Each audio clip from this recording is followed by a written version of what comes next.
जीवन में खुशियों के दिन कितने थोड़े थे, आंखों ने आंखों से क्यों रिश्ते जोड़े थे। कच्ची नींदों के ख्वाब थे, बहती आंखों से बह गए किस्मत के हाथों में। दिल एक खिलौना था, टूटे तो रोना था। दिल एक खिलौना था, दिल एक खिलौना था। नदीम को मैंने घर के लिए नोटिस भिजवा दिया है।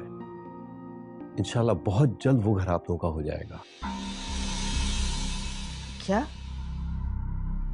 नोटिस? ये तो शरियार की कॉल है।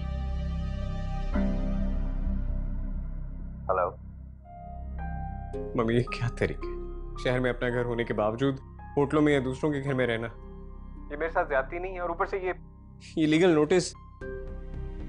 तुम वो घर किसी कीमत पे किसी के नाम नहीं करोगे नदीम। दिल एक खिलौना था, दिल एक खिलौना था। आप लोगों ने अभी तक किराया नहीं दिया और आपके इरादे से भी लग रहा है कि आप घर खाली नहीं करेंगे। देखिए, आपने जो काम कहा है वो हो जाएगा, लेकिन इन कामों में कुछ दिन तो लग जाते हैं ना। अच्छा घर ढूंढना और फिर इसमें शिफ्ट होना, ये भी एक बहुत बड़ा मसला होता है। अगर कोई मसला है तो वो आपका मसला है, मेरा मसला नहीं है। मुझे घर खाली चाहिए और पैसे भी। आहिस्ता आवाज में बात करें, मेरे घर के अंदर मेहमान बैठे हैं, मैं ख्वामखा कोई इशू नहीं बनाना चाहती। अगर इतना ही एहसास है भरम रखने का तो दें किराया। बंद करें अपनी बकवास, बहुत सुन ली मैंने आपकी बातें, अब मैं आपकी आवाज न सुनूं। 1 साल के बाद आ धमके कि किराया दे, हम भी फुर्सत से देंगे अब किराया। देखिए बीबी, हमने कोई यतीम खाना नहीं खोल के रखा कि सारे साल का किराया माफ कर दें। बस बहुत हो गई आपकी बकवास। अब अगर आपने एक लफ्ज भी आगे बोला ना तो मैं पुलिस को बुला लूंगी। तो क्या किस तरह किराया मांगा जाता है? क्या समझ रखा है आपने? एक औरत समझ के उसे हरास कर रहे हैं। अभी आप जाएं, मैं बात करता हूँ। जाए प्लीज।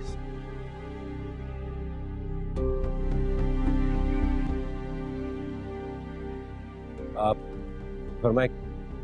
भाई साहब, मुझे घर खाली चाहिए और मैं मालिक मकान हूँ, घर खाली करवाना मुझे आता है। आराम से आराम से। आप ये घर क्यों खाली करवाना चाहते हैं? घर बेचना है मुझे, घर पेंट करूंगा उसके बाद भेज दूंगा। अच्छा, आपको ये घर बेचना है? जी। कितने तक का बिक जाएगा? हाँ, 2-3 पार्टियां हैं, जिसने अच्छी कीमत दे दी उसे बेच दूंगा। ठीक है, आप ऐसा करें कि कल पेपर्स लेके आ जाए, कीमत पे हम बात करेंगे। ठीक है? आप खरीदेंगे? क्यों, आप मुझे नहीं बेचेंगे? नहीं, ऐसी बात नहीं, मैंने तो बेचना ही है। ठीक है, तो फिर आप कल आ जाए, हम बैठ के बात कर लेते हैं। ठीक है।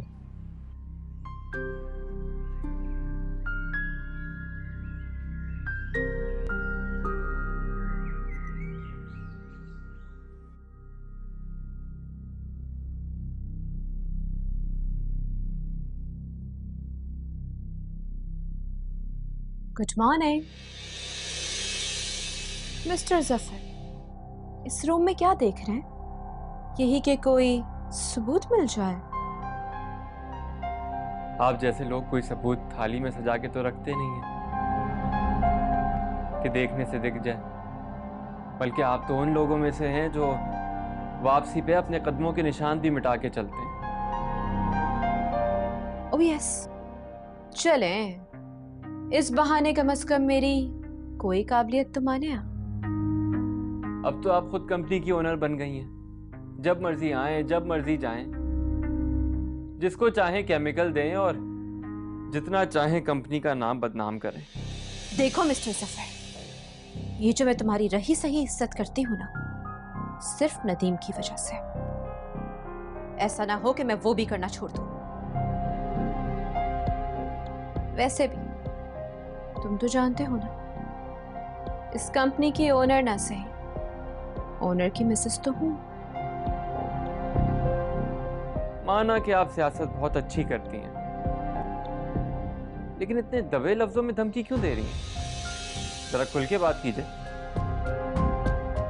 वैसे आपकी इत्तला के लिए अर्ज है कि मैं बहुत जल्दी ये कंपनी छोड़ के जा रहा हूं, लेकिन इतना तो बताएं कि आखिर ये सारा चक्कर क्या है? आप मुखलिस किसके साथ हैं?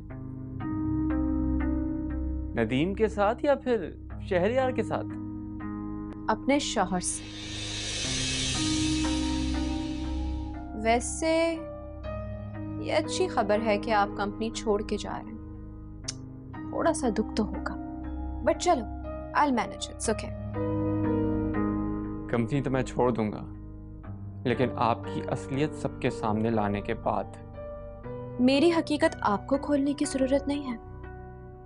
मेरे शौहर अच्छी तरह से जानते हैं कि मैं उनसे मुखलिस हूं और बहुत प्यार करती हूं, right? I hope you got it।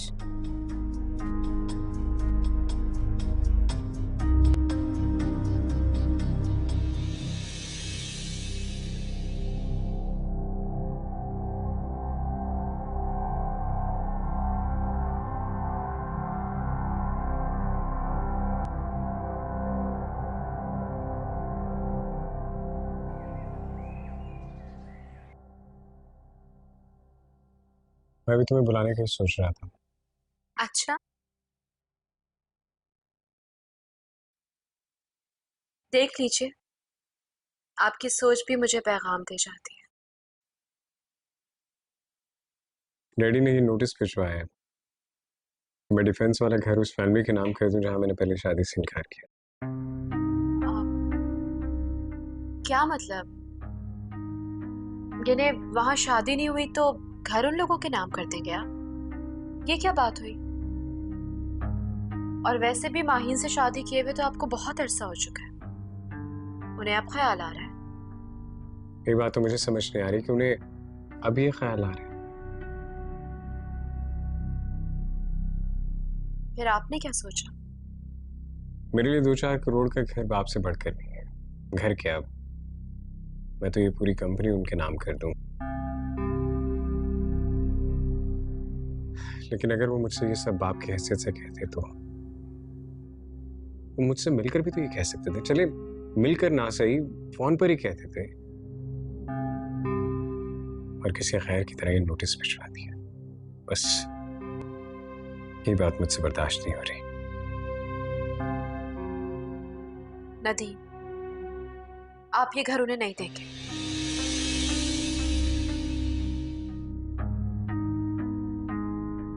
सच पूछो तो मैं खुद कोई फैसला नहीं कर पा रहा, क्या करूं क्या ना करूं।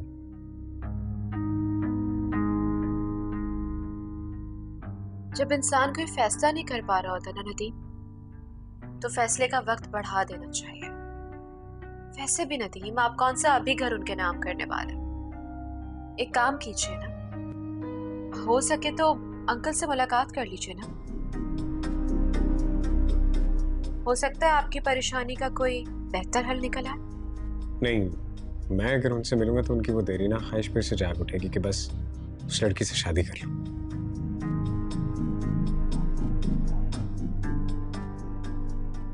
ऐसा क्या है उस लड़की में नदीम कि अंकल आपको बार बार उससे शादी करने पे इंसिस्ट कर रहे हैं? I don't know, उन्हें उस फैमिली से हमदर्दी है या पुरानी दोस्ती का ख्याल है, I don't know क्या है, लेकिन मुझे तो कोई खास बात नजर नहीं आती। आप एक दफा शादी से पहले उससे मिल तो लेते। हो सकता है कि आपको माहीन से शादी करने की जरूरत ही महसूस न होती। ऐसे कैसे हो सकता है? अगर मिल भी लेता तो क्या होता? एक बार मुलाकात से किसी के साथ जिंदगी गुजारने का फैसला तो नहीं कर पाता ना।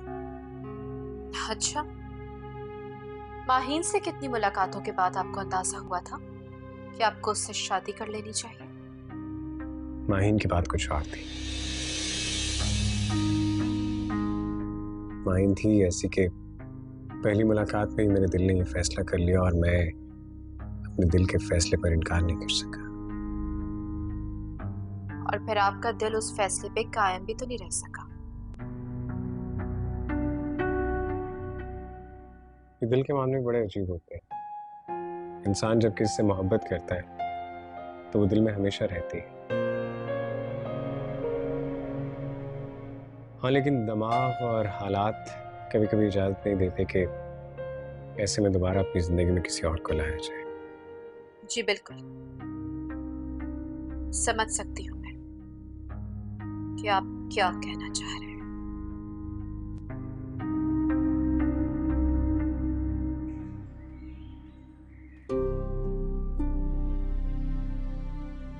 नाजिया भाभी ने कभी कोई बात नहीं की, यहाँ आपके आने और रहने के बावजूद भी। भाई साहब, आप हमारे लिए जो कुछ कर रहे हैं यही हमारे लिए बहुत काफी है। मेहरबानी करके इससे ज्यादा कुछ मत कीजिए। आपकी मेहरबानी होगी अगर आप नदीम को फोन करके मना कर दें। हमें आपसे कुछ नहीं चाहिए। आप मेरे घर में मेरे भाई की तरह हैं। मेरे लिए, मेरी बेटियों के लिए एक बहुत बड़ा सहारा है। यही एहसास हम लोगों के लिए बहुत है।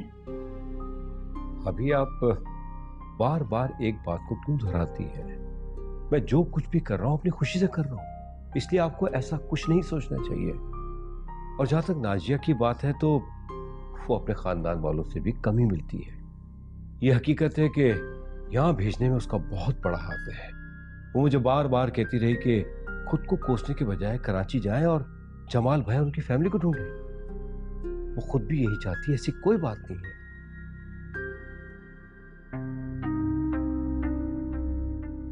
तकदीर जब मेहरबान होती है तो ऐसा ही होता है। वो सब कुछ भी इंसान की झोली में डाल देती है जिसके बारे में सोचा तक नहीं होता। डिफेंस में घर, और वो भी नदीम का, हमें मिलेगा। मेरे तो वहम गुमान में भी नहीं था कभी। और अब किस्मत की देवी उसे थाली में सजाकर मेरे घर तक ले आए।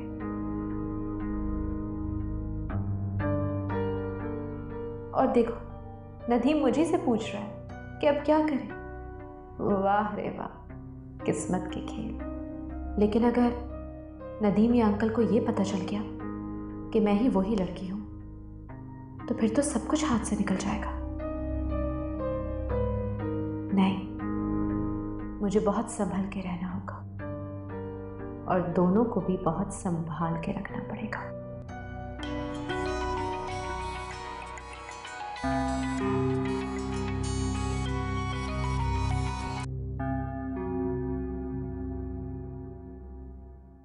जी सर, आपने बुलाया? हाँ बैठो। मिस हया का नंबर मिलाइएगा जरा अपने मोबाइल से। जी सर।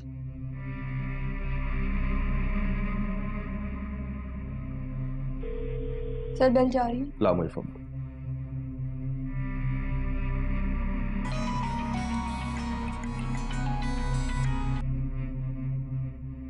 हाँ बोलो जहारा। शहरियार बोल रहा हूँ। मेरा नंबर तो देखते ही आप बिजी कर देते हैं। बोलिए क्या बात है? कॉल ना उठाने की वजह जान सकता हूँ? अगर मैं वजह बताना ना चाहूँ तो? आपको बताना पड़ेगा क्योंकि मैं जानना चाहता हूँ। वैसे आप मुझे ना भी बताएं तो मुझे कोई फर्क नहीं पड़ता, क्योंकि मुझे पता है अब आप एक कंपनी की ऑनर बन गई हैं, इसलिए अब आपको ये सब करने की जरूरत नहीं है। By the way, for your kind information, जब वो काम किया था ना मैंने, उस वक्त भी मैं कंपनी की मालिक ही थी। अच्छा, फिर तो मसला ही हल हो गया। आपसे किसने पूछना है? अब फिर भेजे ना केमिकल। अभी नहीं, बट हाँ अगर इन फ्यूचर कुछ प्लान हुआ तो I let you know. Bye. कुछ ज्यादा ही नखरे आ गए हैं इसमें। खैर, तो पहले भी थे। ये ले।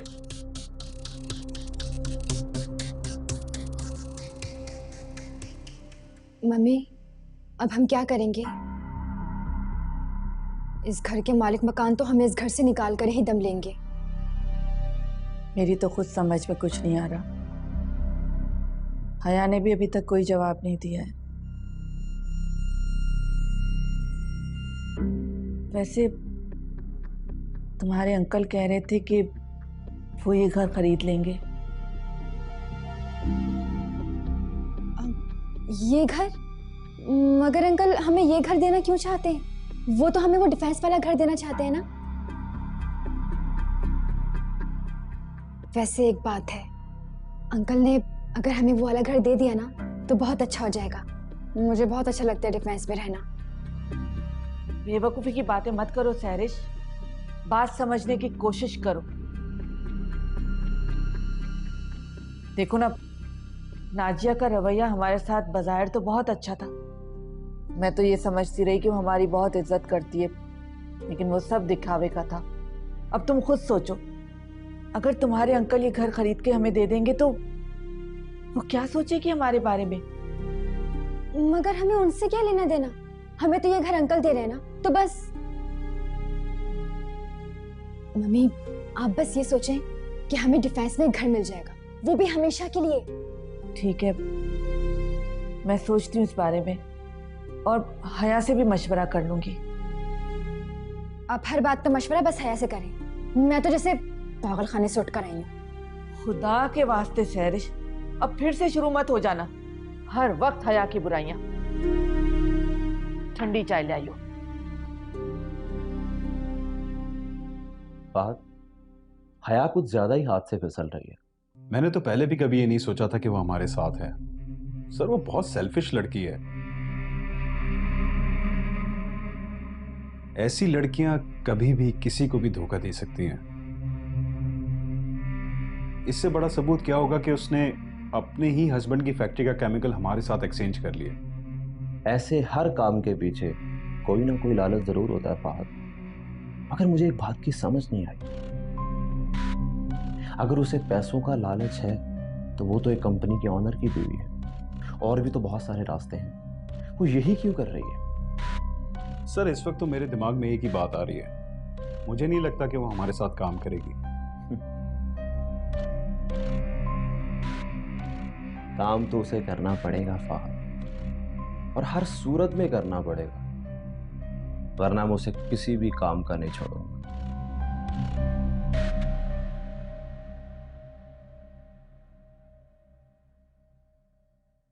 जी मम्मी, बात हुई आपके डैडी से? क्या कह रहे हो? की थी बात, लेकिन कोई फायदा नहीं। न जाने उन माँ बेटियों ने क्या घोल के पिला दिया, उनके खिलाफ कोई बात सुनने को तैयार नहीं है वो। मम्मी, मैंने तो सुना था कि कुछ भी हो जाए, माँ बाप ज्यादा देर अपनी औलाद से नाराज नहीं रह सकते। लेकिन यहाँ तो वक्त गुजरने के साथ साथ डैडी की नाराजगी में इजाफा होता चला। पता नहीं वो मुझे इतना गुनहगार क्यों समझते हैं, जबकि हर इंसान को अपनी जिंदगी में अपने फैसले करने का इख्तियार है। फिर भी जमाल भाई की फैमिली से मिलने के बाद तुम्हारे डैडी के पछतावे में मजीद इजाफा हो गया। पता है क्या कहते हैं कि अगर तुमने उनकी बात ना मानी तो वो सारी कंपनी ले लेंगे तुमसे। तो मुझे क्या एतराज हो सकता है? अमीन अगर ये उनका आखिरी फैसला है तो ठीक है। पागल तो नहीं हो गए? चाहती तो मैं भी यही थी कि तुम्हारी शादी वहीं हो, लेकिन इसका ये मतलब नहीं कि करोड़ों की जायदाद उठा के उनकी गोद में डाल दें। तुम्हारे बाप की अकल न जाने कहाँ चली गई है। मम्मी प्लीज, अब आप गड़े मुर्दे ना उखाड़े। जो हो गया सो हो गया। मैं आज भी अपनी बात पर कायम हूँ कि मैं किसी अनजान लड़की के साथ शादी करके उसकी जिंदगी बर्बाद नहीं कर सकता। फिर अगर डैडी को ये लगता है कि वो इस तरह से जमाल अंकल की फैमिली को उनकी खुशियाँ लौटा देंगे, मेरे दिए हुए जख्म भर जाएंगे, तो ठीक है, मुझे कोई एतराज नहीं। मैं आज ही वकील को बुलाता हूँ और घर उनके नाम कर देता हूँ, और इस तरह से शायद जो डैडी के दिल में धूल जमी हुई है शायद कम हो जाए। लगता है तुम दोनों बाप बेटा मिलके मुझे पागल खाने भिजवा दोगे। तुम्हें एक सिंपल सी बात क्यों नहीं समझ आ रही बेटा? अगर तुम्हारा बाप कोई गलती कर रहा है, इसका मतलब है तुम भी उसका साथ दे दो।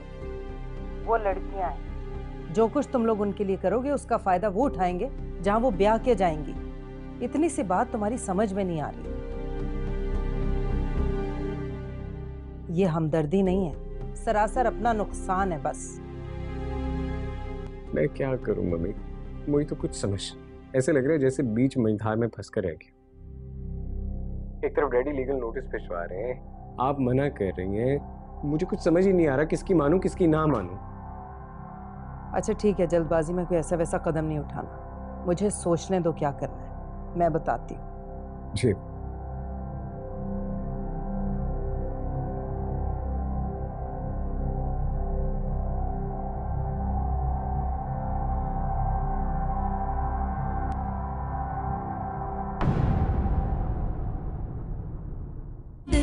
एक खिलौना था, दिल एक खिलौना था। नदीम, सच सच बताना, तुमने दूसरी शादी की हुई है?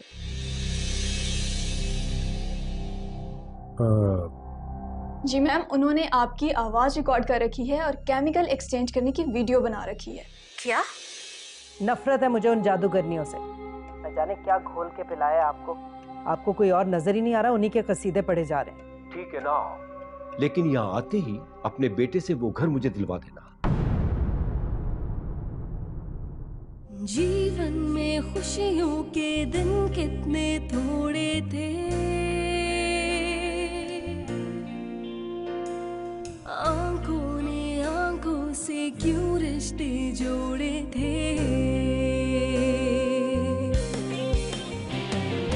कच्ची नींदों के ख्वाब थे, बहती आंखों से बह गए किस्मत के हाथों में। दिल एक खिलौना था,